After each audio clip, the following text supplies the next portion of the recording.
Masayang pagbati na may ngiti sa aking mga labi. Naghahanap ba kayo ng makakatuwang sa pagre-review ng inyong anak? Meron yan sa DepEd. Ang ETUlay online tutorial ay libre at handog ng ating kagawaran sa pangunguna ng OUA ICTS EdTech. Ito ay isang proyektong makatutulong sa mga mag-aaral, katuwang ang mga magulang o kasama sa kani-kanilang tahanan para masagutan at maunawaan ang mga modules. Hangad din ng programang ETUlay ang matulungan ang ating mga guro sa kanilang mga blended learning classes. Ang ating ETUlay ay mula kinder hanggang senior high school. Bukod sa academics, meron din tayong mga special programs gaya ng All is Wellness, Reading and Math Remediation, Storytelling, Mommy Tech Talks, Classes sa Gramatika, Speech Class, Financial Literacy, at marami pang iba. Pinalawig din ng ETUlay ang ating Alive program para sa mga mag-aaral mula grade 1 hanggang grade 3. Gayun din ay mayroon tayong ALS program at SPED tutorials na makasisigurong makakamit ng lahat ang inclusive education. May SPED hotline na rin para sa inyong mga katanungan patungkol sa special education. Kaya, subaybayan mula Lunes hanggang Biyernes, mula 9:00 ng umaga hanggang 7:00 ng gabi ang ating ETUlay. Sa ating pagtutulungan, maiaangat natin ang bawat isa. Ating itutulay ang pagkatuto upang di mapigil ang pag-aaral ng kabataang Pilipino. Itulay natin ito, sulong edukalidad.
Mabuhay!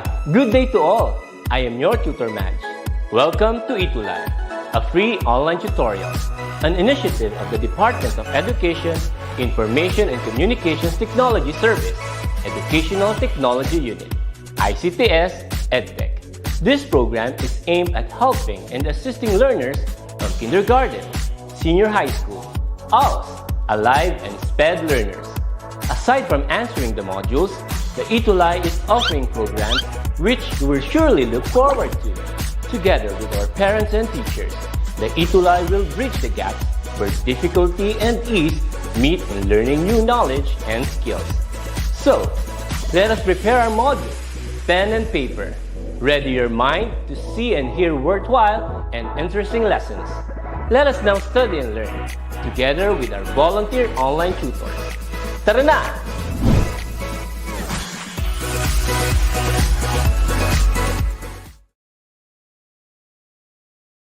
It's a jovial Tuesday afternoon, tuties. Welcome back to ETUlay Online Tutorial in English 8. This is Tutor Jovi from SDO Butuan City, guiding bright minds to be English proficient ready at nagsasabing pag dinagdagan ng learning, nagiging mas magaling. Ayan, hello to all our tuties who are watching right now all over the Philippines. Na-miss po namin kayo. Tutor Ruby will be here in a while because she is attending to a very important matter. But don't worry, I know she's very excited also to welcome you all once again as we resume our ETUlay online tutorial here in English 8, here in DepEd ETUlay. Na-miss ko yung mga pangalan nakikita natin sa um, chat box at sa comment section. Ayan po. So, if you noticed, I have a husky and hoarse voice kasi nga we are feeling under the weather today. But I'm so happy. Parang gumaling na agad ako dahil nakita ko na naman kayo. So I'm so happy, cuties, and welcome back sa ating live session dito sa English 8. Nakikita ko and I want to greet our cuties who are watching right now. And of course, we also have teachers who are watching right now. Our avid teacher, Sir Darwin Centillas from Ocampo National High School. Hello po.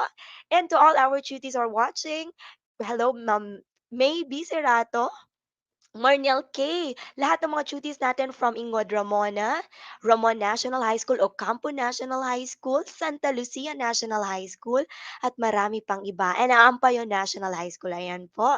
So welcome po sa ating ETUlay online tutorial. And as we all know, this is our Tuesday habit because Tuesday is Choose English Day every 2:20 to 3 p.m.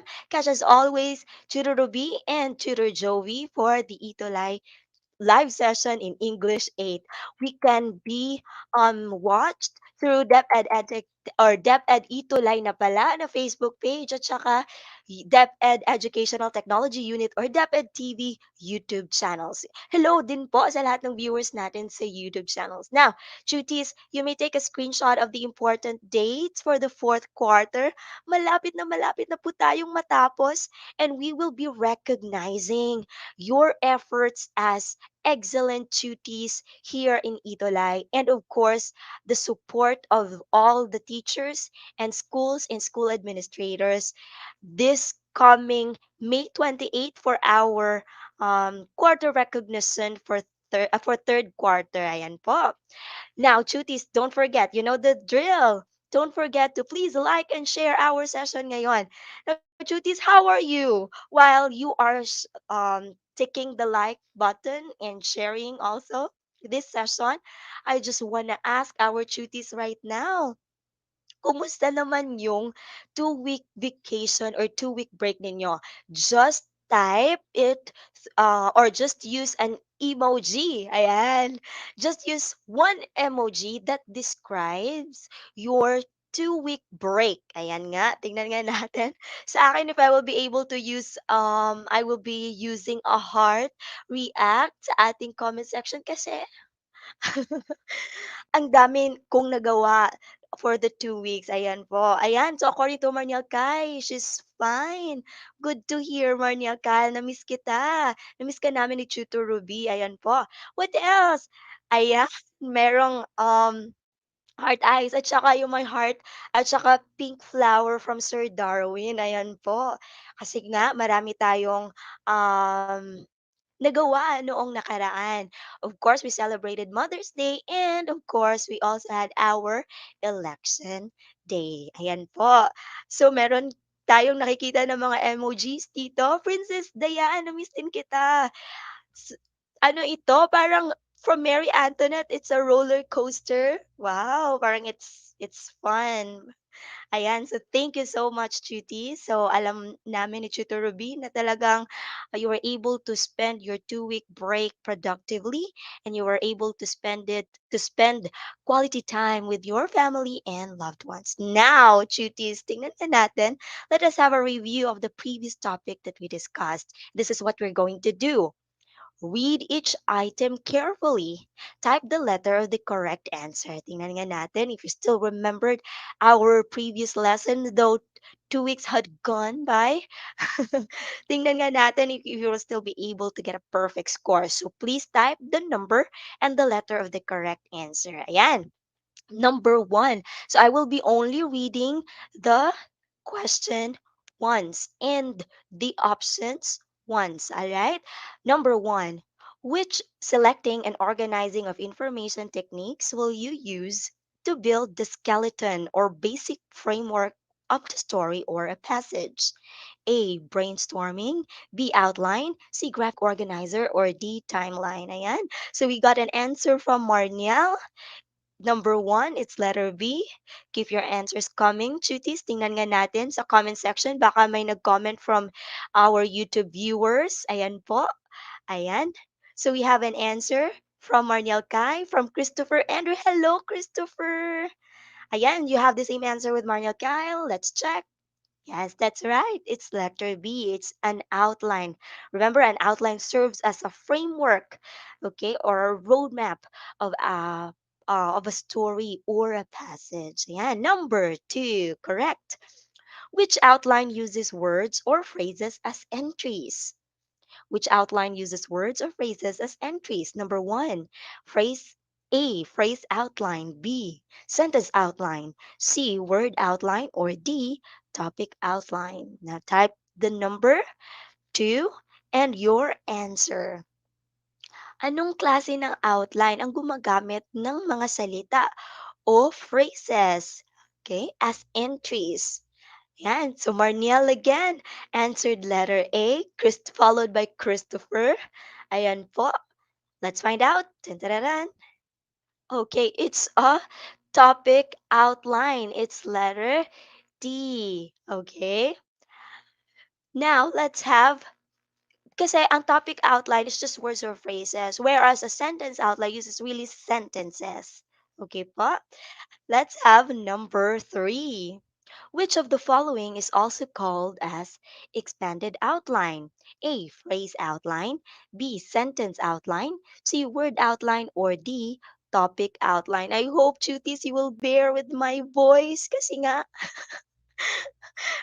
we are feeling under the weather today, pero itutulay po natin ito, right? Okay, now what's your answer for number 3? Which of the following is also called an expanded outline? A. Phrase outline. B. Sentence outline. C. Word outline. Or D. Topic outline. From the name itself, expanded outline. Ayan. So we have an answer from Marniel again. It's letter B. Christopher answered, Ryan Jake answered B. Let's find out. Yes, that's correct.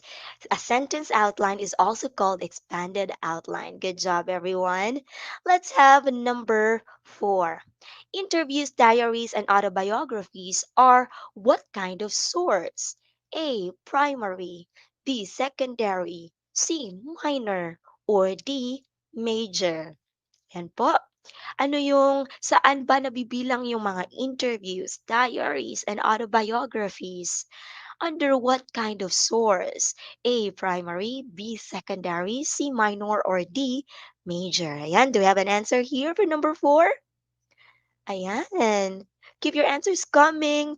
So welcome po Christine Bernales, May Serato, John Burr, Jairus Lustre, D. Ayan po, Angela Agustin. Wow, from SDO Isabella. So we have new viewers now. We also have a Mel Kayabyab. Ayan. So Christopher Andrew answered letter A. Let's find out. That's correct. It's letter A, primary source. Let's have number 5. What symbols should we use to label the subtopics, how we see them, and how to save the information? Kung makikita nyo po yung illustration dito ng part of an outline, okay? And we have here blanks, okay? 2 blanks.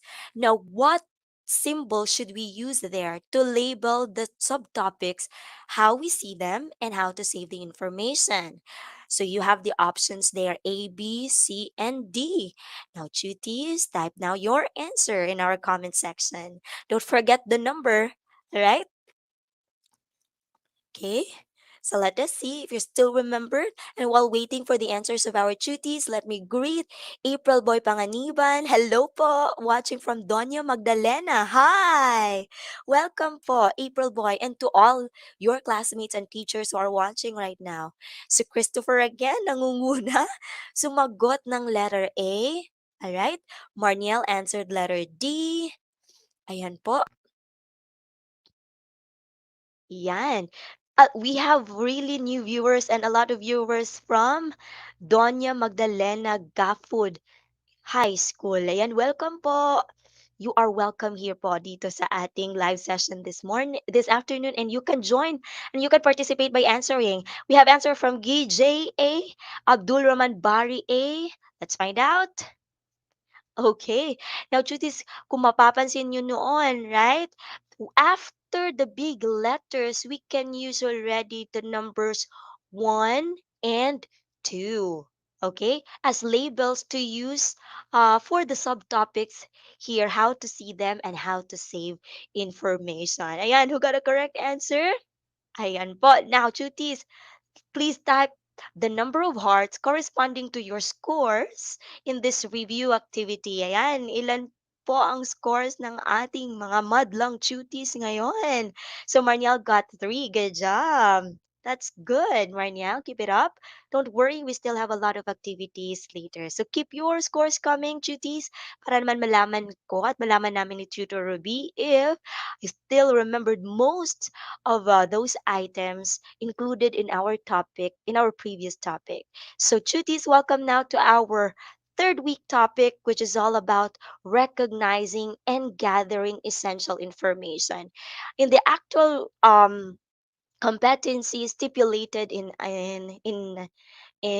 our guide, one competency that we should be able to develop is to how to synthesize essential information. So this topic covers 2 sessions, and we'll do first the initial step before we synthesize essential information, and that is recognizing and gathering essential information. So welcome now to our quarter 4 week 3 topic, the recognizing and gathering essential information in various sources. Okay, and we would like to thank SDO Nabotas and SDO Zamboanga for letting us use their modules as our references for this afternoon session. Ayan po, hello to Jasmine Batad. Now, you may mention, guys, or tuties, your classmates, friends, or your teachers whom you want to join in our live session. So here are our objectives for this lesson. First, we need to recognize essential information from primary and secondary sources.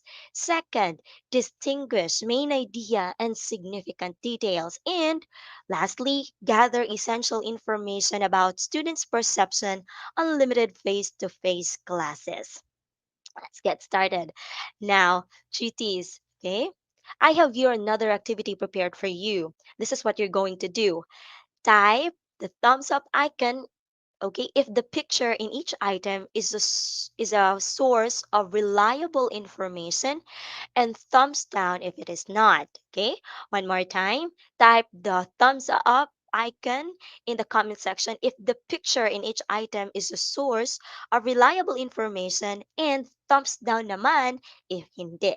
Okay, now tap the heart react if you are all ready. So Chutis, you know the drill. Type the number and you just choose between the thumbs up icon and the thumbs down icon. All right? Let's start with number 1. Ayan. So ano yung makikita natin sa number 1? What picture is this? These are, okay, magazines. Correct.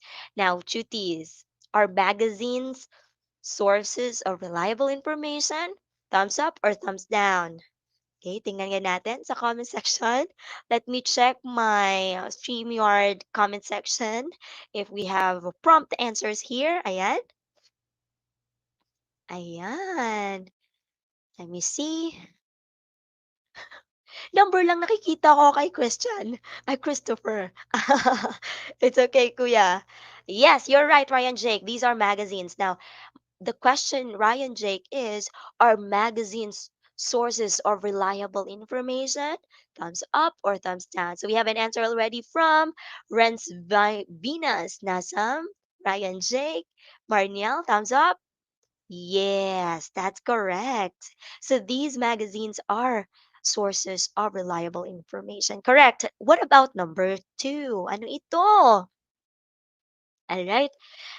These are vlogs, okay? Personal vlogs, all right, that we can watch in YouTube. Okay, or in can we can watch these personal vlogs um in some platforms. Ayan. For number two, okay, what about these vlogs? Are they sources of reliable information? Are they credible? All right. So please type your answer. Is it thumbs up or thumbs down? Okay, so Christopher naman, nanguna. Thumbs down. Okay, you are right, kuya. It's thumbs down. Okay, kasi nga, most personal vlogs, kaya siya naging personal vlogs because the contents of these vlogs are most likely opinionated. Okay? Ayan. Let's have number three. Ayan. What do we call these? These are, okay, newspapers. Yes, that's right. Now, for number three, are these good sources of credible information, reliable information? Yes, you're right, GJ, May, Renz. For number three naman, Renz answer thumbs up. Very nice, kuya. Keep it up. Okay, of course. These are reliable sources. These are fact-checked sources. Ayan po. Good job, everyone. Nagbabasa ba kayo ng newspapers? I hope so. Alright, let's have number four. Okay, what are these?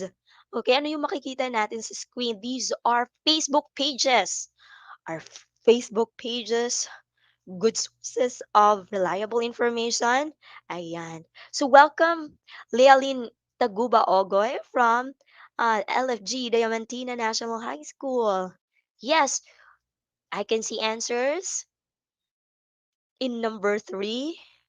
Yeah, you're right. What about for number four? Ayan, nangunguna naman si Renz. He answered thumbs down, followed by Marniel, Ryan, Jake, Christopher. Yes, it's a thumbs down, okay? Let's have number five. Ayan, TikTok. Nagti-TikTok ba kayo dito, cuties? Alam ko, ilan sa atin dito may TikTok accounts, right? Now, is the social media platform TikTok a good source of reliable information, cuties? Tingnan nga natin. Ayan. Okay. So ano yung mga nakikita natin sa TikTok? So um these are again videos, right? Which have which cover contents, all right? May it be also again personalized contents. Okay, again, very good everyone. I can see unanimous answers here. Good job. Now, Chutis, type now your scores in the comment section. Again, type the number of pink hearts that correspond to your scores in our activity. Ayan. Who got 5 over 5? Good job. Okay. Now, Chutis, you can also tap a heart react sa mga scores ng kasamahan yung Chutis dito sa ating live session. Okay? Let us be friends with them. Ayan. So, let us interact also with one another. So good job, Marniel, Kyle. You got a perfect score. Amazing. GJ got also a perfect score. Ryan, Jake, amazing. Christopher Andrew also got 5. Good job, everyone. Now, we know magazines, even television and radio, newspapers, all right? Even speech. What essential information can we gather from these various sources? Okay, type nyo nga sa ating comment section. Leonardo Lawang Angeles got 3. That's okay, kuya, kasi marami pa tayong activity maya-maya. Kristen Bernales also got 3. That's also fine. Now, cuties, what essential information can we obtain or can we get from these various sources? Right? Okay. Now, cuties, the sources that we can get out from these are divided or categorized into two. We have primary source and secondary source. Now let's differentiate the two. I know we already discussed this in the previous meetings, but this is some sort of refresher for all of us so that we will deepen our understanding about synthesizing essential information. And this is a crucial part again. All right, this is a crucial part. Gathering essential information in various sources is a crucial part in synthesizing these information. Next meeting, we will be talking how to synthesize these pieces of information. Now, let's go back to these two categories of sources or two kinds of sources. Let's start with the primary source. When we say primary source, it provides first-hand information from the source of information. For example, a witness writes about what he has seen or experienced, what he or she has seen or experienced firsthand. Okay, for example, um, when a reporter asks a witness about what happened in an accident, that witness, when he or she is narrating what happened in during that accident, that information is a primary source. Okay. Now, what about secondary source? It provides second-hand reported information. So a person narrates or describes about other people's experience. So let's go back to that situation a while ago when that reporter asks the witness what happened in the accident. So the information from the witness is a primary source. Now, when that reporter now writes it for a report, or when that reporter reports now the incident, that becomes now the second hand or the reported information, because we know, because duties secondary source are secondary because they got information from the primary source. Okay po? I hope that's really clear, cuties. Okay? Alright. So what are examples of primary source? Yung sinabi natin kanina, let's have that example credited to Ma'am May, our program head, who is maybe watching right now. Hello, Ma'am May. So for example, what is a good example of primary source? News coverage. If a reporter is sharing what he or she experiences firsthand, all right? Autobiographies, emails, diaries, speeches, interviews. Okay, firsthand. What about secondary source? Essays and textbooks, history books, printed and online articles. And for the news, if a reporter now tells, yung sinabi natin kanina, okay, if a reporter now tells a story based on other people's experience or experiences. Okay, so nagiging secondary source na po siya. Alright? Now, one thing that we need to consider also in in recognizing and gathering essential information in various sources, kaya dapat talaga cuties, it's a skill that we need to develop na maging mapagmatyag tayo sa mga naririnig natin sa paligid natin, okay? We know that we can hear or we can listen to information in various sources. Marami talaga. It's all around us, okay? But it's our skill. It should be a skill. It should be um our responsibility to discern, all right, which information are reliable or credible and which are not. Now, one essential aspect also, or one important aspect in gathering information, is to identify the main idea versus significant details. So ano ba, teacher, ano ba yung tutor, yung main idea at significant ideas? Ayan po. So tutis, you can express also your insights or ideas about our topic in the comment section, okay? So that your other tuties or fellow tuties or classmates can read your insights about our topic today. Now, let's have the main idea. We know, kaya from the terms itself, main idea, it's the overall topic of a text. All right? What about the significant details? The ideas that explain further the main idea. Kaya siya tinatawag na supporting details because these are reasons, ideas, all right? Explanations that further expound or explicate the main idea that would support our main idea. Don't worry, later on, we will analyze a sample text, okay? All right, so let's have this sample text and let's find out which is a main idea and which are the significant details. Ayan, I hope you are ready, cuties, and I know that you are already reading silently there in your respective stations or respective places. Okay, let's read this all together. Okay, one, two, three, go. The ETUlay online tutorial program in English is beneficial to learners like me. I enjoy participating in the live session. I always have fun learning English lessons with my ETUlay tutors and fellow tutees.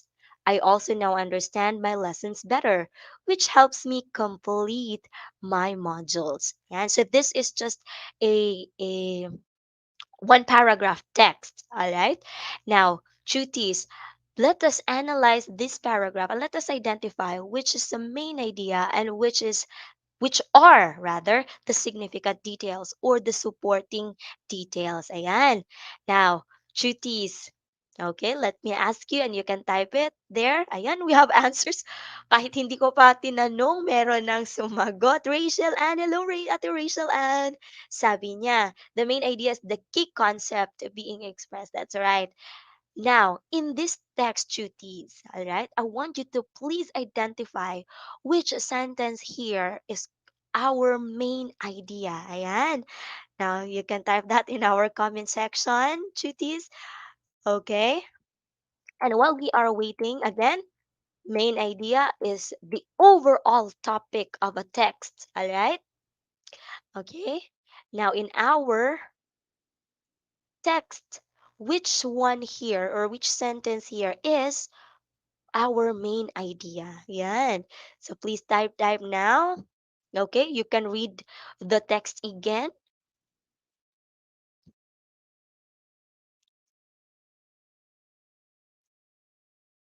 Ayan po. Okay, do I have an answer? Let me check the StreamYard, the comments in our StreamYard platform. Do we have? Okay, so chutis. Okay, we are free to express here if we have our ideas. So please, please, please, all right, type your answers in our comment section. Okay? Ano dito ang ating main idea, the overall topic of this text? Okay? Sabi ni Rachel Ann, the main idea is the key concept. That's right. Kung ano yung pinag-uusapan. Alright? Ano yung pinag-uusapan sa text? before before we check the answers of our duties, I would just like to greet all the teachers, my colleagues in Ampayo National High School, and to my principal, Dr. Juarez L.T. Carlos, and to our senior high school coordinator, ayan po, Ma'am Feby Jane R. Tambis, hello! And to all teacher researchers who are currently having a meeting, to Sir J, our SEPs in planning and research, hello po.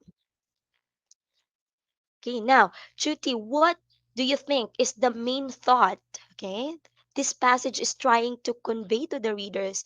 Ano yung main thought or key thought, all right, that this text is trying to communicate to us? Ayan, so we have an answer already. Let me see.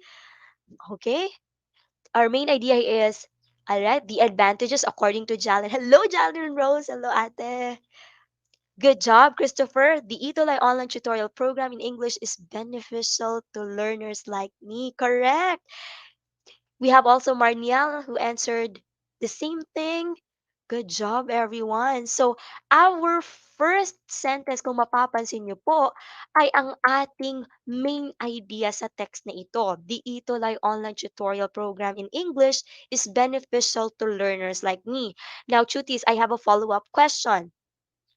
Diyan sa main idea na yan or sa topic sentence, okay, or the main idea, what do you think is the key word that connects to the rest of the sentences? All right? Or support to the remaining sentences. Okay, balikan po natin, okay? Balikan po natin yung text. So we know that the first sentence is our main idea. Now, Chutis, in this main idea, ano yung keyword ang nagko-connect or sumusuporta sa the rest ng mga sentences, okay? Ayan, just one word. All right? Okay. What do you think is the keyword here in our main idea, right? That supports or connects to the rest of the sentences. All right? Tingnan nga natin. And again, while we are waiting for the answers of our tutees, I would just like to greet once again all the teachers from SDO Butuan City and to all teachers in Lapu-Lapu City as well, the division of Tutor Ruby, and to all the tutors in DepEd ETUlay. Ayan po, hello! And to all the directors as well. Ayan, so tutees, what keyword here? Okay? Ayan, Christopher Andrew answered beneficial. Yes, we know this is our main idea. That's correct, kuya. Beneficial. Ano yung nakukuha nating magagandang bagay? Correct, Rachel Ann, that's also correct. Ryan Jake, very good. Now, let us connect now everything, all right? Na paano naging beneficial yung itulay sa buhay ng mga estudyante. So what ideas now support that itulay is beneficial? Kaya we have now one, we get enjoyment, right? Participating in the live session, gaya natin ngayon. Two, we always have fun learning the English lessons with our tutors and fellow tutees. And of course, the most, I guess, most important one, we get to understand the lessons better, which helps us complete the modules. Wow!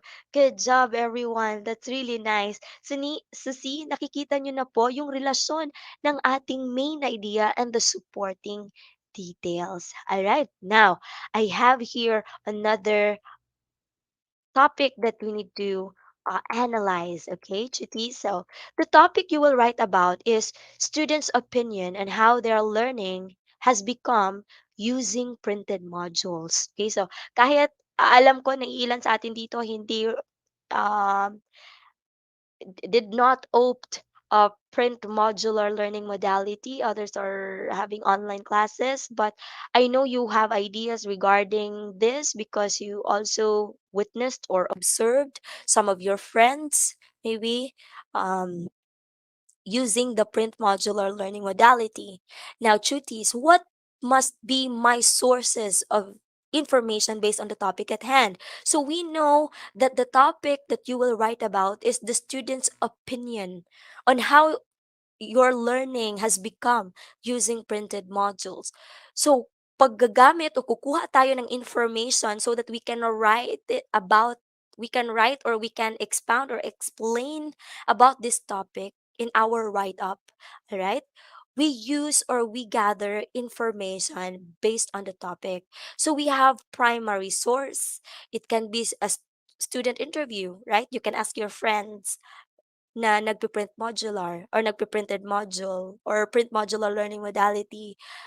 We can also have our secondary source. You can read articles and research about students, all right, who opted printed modular learning modality. At ano yung nagiging um, learning nila, okay? How has their learning become using this modality? So we can read articles and researches related to the topic. So information from a primary source, kaya yung student interview, sasabihin, I find it difficulty understanding the lesson. Bakit? If you have follow-up questions, kung ikaw yung nag-i-interview, maybe that student would answer kasi nobody would explain that lesson to me. So I would have a hard time answering my modules. So yun po. Okay? So yung interview ang nagiging primary source. Ano yung nagiging secondary source natin? Yung mga articles na nababasa natin or a research journal relevant to the topic. Ayan po. So I hope tuties, you are able to grasp how to gather essential information, especially when you are asked to write, okay, an essay, an article, or a paragraph. Now, let's go now to our activity. Ayan. Hello, Ate Jillian.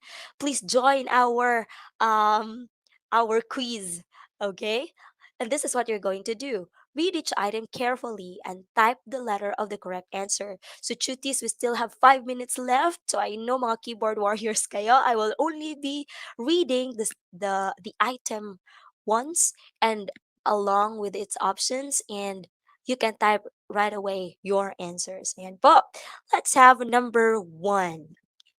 The overall and general idea of a text is called blank. All right?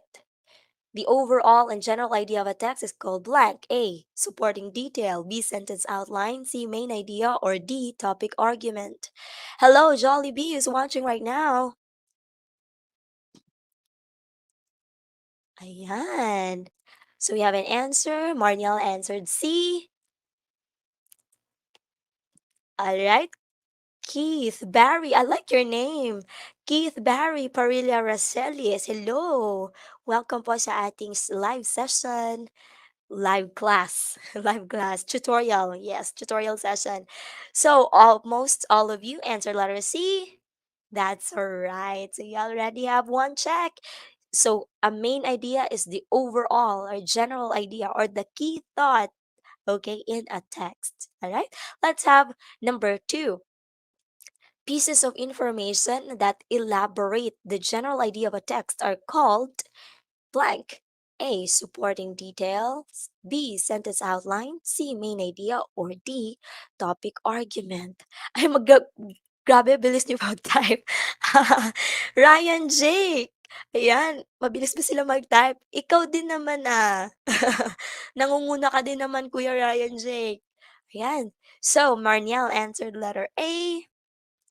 Yes, ano yung pieces of information that further explain, all right, the main idea or the general idea of a text. Anong tawag natin sa kanila? Okay? So almost all of you answered here. That's correct. Supporting detail or supporting details. Very nice. So you have now two correct answers. Amazing. Let's have number three. Which supporting detail does not fit to this topic sentence? Doing your homework has many benefits. A. Doing your homework helps you remember the material better. B. Homework takes up your precious time after school. C. Those who complete their homework often do better on the test. Alright?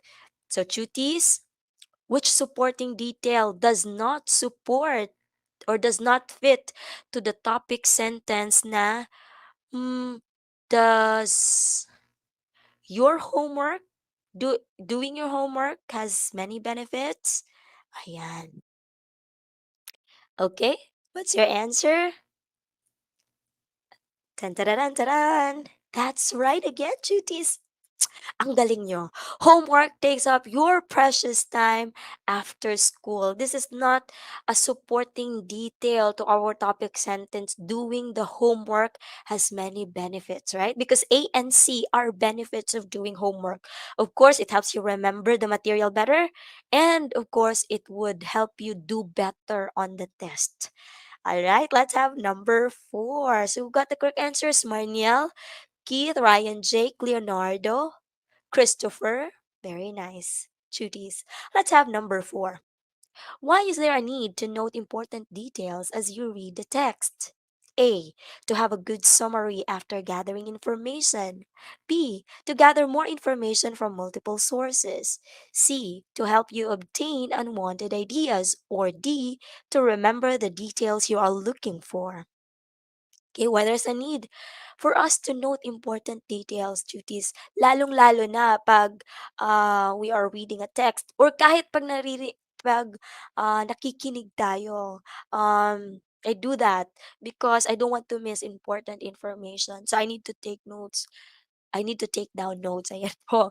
So do we have an answer? Ayan po. Hello to John Carcentillas. How are you related with Sir Darwin Centillas? Okay. Christopher Andrew answered A. Ryan Jake. Marniel also answered A. Jalen Rose answered A.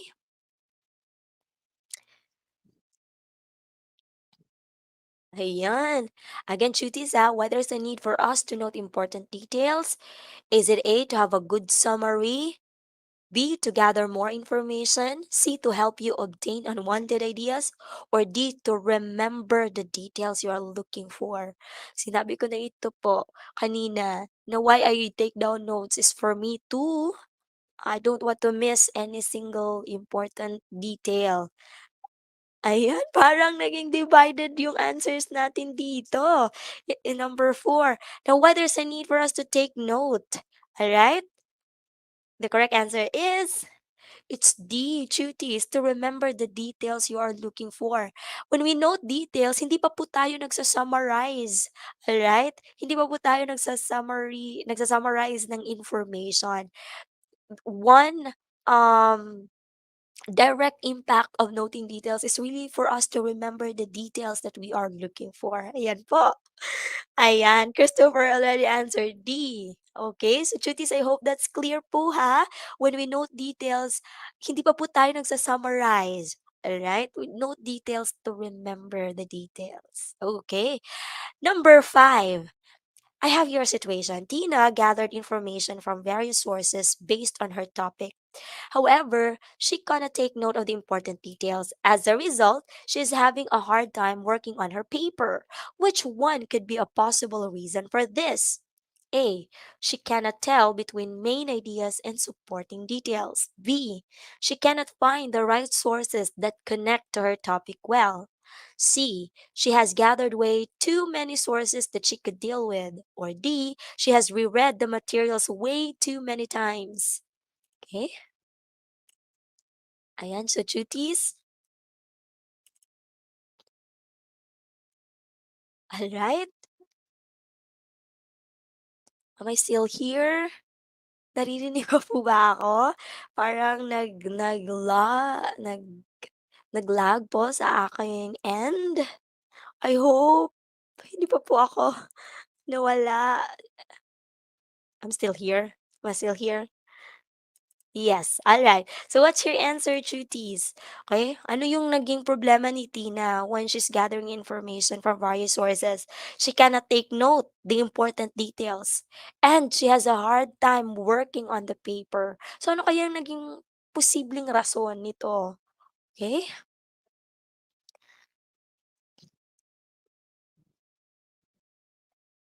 Alright? What's your answer, cuties? So we have here D, we have also answered other cuties answered C. She has gathered too many sources that she could deal with. Hmm. All right, and the correct answer is A, Marniel. That's correct. Buti umabot. She cannot tell between main ideas and supporting details. Okay? Pag sinabi po natin she has gathered too many sources that she could deal with, um, Tina has already gathered this information relevant to her topic. Okay, so that's narrowed down already. But she has a hard time taking note of important details kasi nga hindi alam ni Tina kung ano yung main ideas at saka supporting details. Ayan. So already Marniel already typed 4 pink hearts in the comment section. Good job, Marniel. That's cool. What about the other cuties? Yes, you're right, Jalen and Keith Barry. Good job. It's letter A. Now type the number of pink hearts again in our comment section that correspond your scores. Okay, that tell us your scores. Ayan. 3/5. Tsaka may smiley face. Ay, gusto ko yan, Kuya Ryan Jake. You're still positive to learn more. It's okay, Kuya. You did your best. You're amazing, Kuya Ryan Jake. Right? And I know you're having fun. It's also important. Okay? Now, cuties, in gathering essential information kasi nga yung goal natin sa susunod na leksyon or sa susunod na session would be synthesizing information. And one important step, okay, a primary initial step that we need to do before we synthesize information is to gather these information from various sources. So one must be able to distinguish between a main idea and supporting details. Now, cuties, what do we call? Okay. So please complete these statement. So I have two statements here actually. The blank is the text's key thought. The main idea is then elaborated by each. Yan po. Okay. Hello, Norlene from Don Mariano National High School. Okay? So ano yung overall topic ng text duties? Anong tawag natin doon? The key thought or the key idea. And this main idea is then elaborated by each. Okay? Since we don't have much time, the main idea is the text key thought, and this can be elaborated by each topic sentence, especially if the text has different paragraphs. All right. After each topic sentence are sentences that have examples and further explanations. These sentences have the, okay, ano tawag natin sa kanila, yung mga sentences or um, explanations, reasons, all right, that further explains the that further explain the main idea. Okay. Tan tararan. Yes, that's right. Nakikita ko na sa comment section, supporting details. Amazing. Good job, everyone.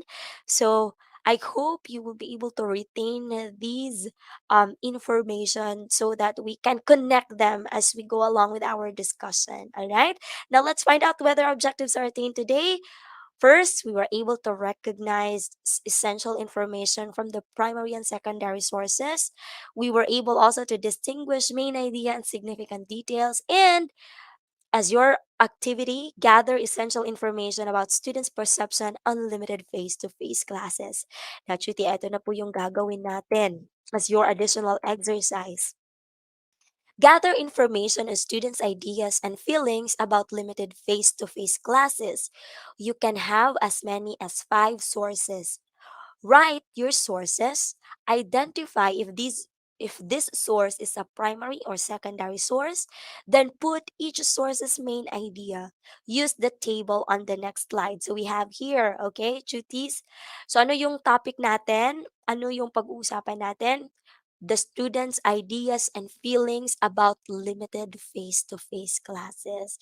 Kung nakapag face-to-face na yung mga na yung kapag nakapag face-to-face na yung iba sa inyo dito sa mga cuties, then of course you can have your interview with your classmates, or you can even have your ideas, sharing of insights about limited face-to-face classes.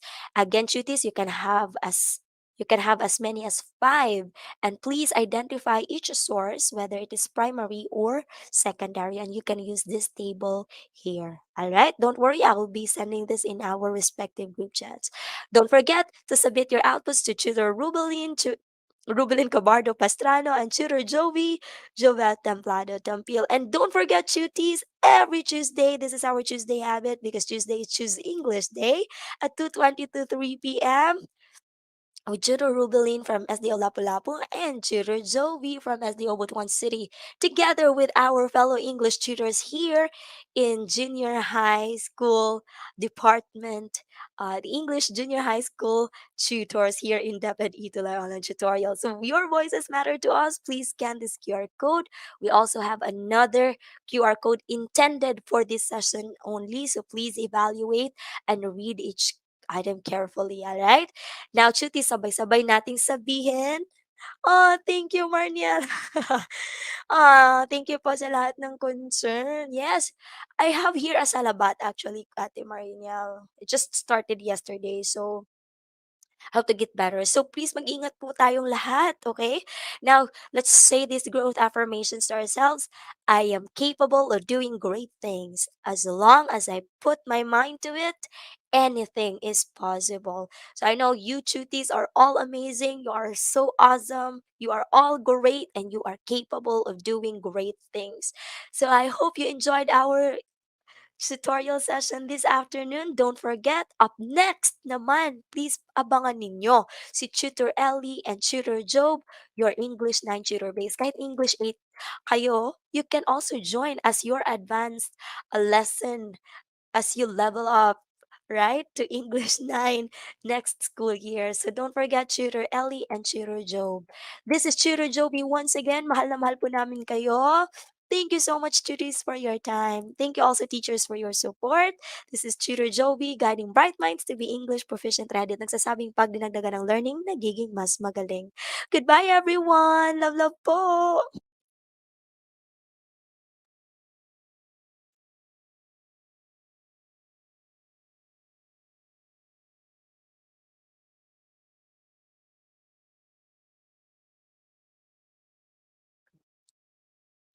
Goodbye, everyone!